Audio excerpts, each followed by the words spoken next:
उपराष्ट्रपति जगदीप धनखड़ ने कहा है कि संविधान मंदिर भारत के संविधान के प्रति जागरूकता के लिए प्रेरणादायक है।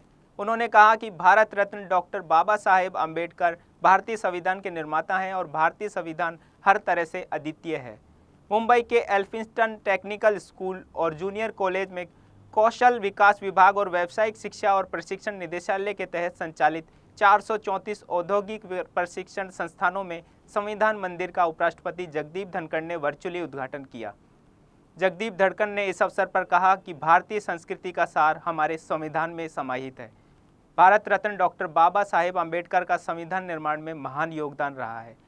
भारत का संविधान हर तरह से अद्वितीय है और संविधान के सार को समझना आवश्यक है।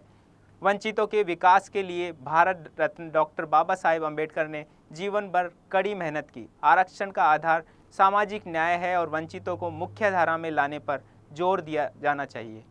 नई पीढ़ी के लिए डॉक्टर अम्बेडकर के योगदान को समझना बहुत ज़रूरी है और उस लिहाज से संविधान मंदिर पहल बहुत उपयोगी है। इसका सारा श्रेय हमारे संविधान को जाता है। भारतीय हमारी पहली पहचान है और हमें संविधान का सदैव सम्मान करना चाहिए।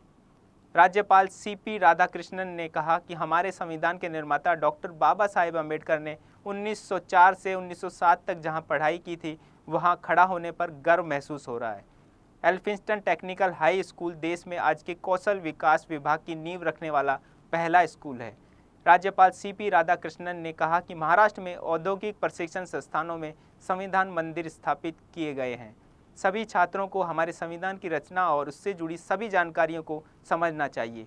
राष्ट्रीय शिक्षा नीति का लक्ष्य शिक्षा प्रणाली को बदलना, कौशल विकास पर ध्यान केंद्रित करते हुए छात्रों को 21वीं सदी के लिए तैयार करना है। कार्यक्रम के दौरान केंद्रीय मंत्री रामदास अठावले भी उपस्थित रहे। It is indeed a milestone achievement. It will surely generate awareness about our Constitution. It exemplifies commitment to Constitution to the highest order. I give a clarion call to all of you. Be vocal about our nationalism.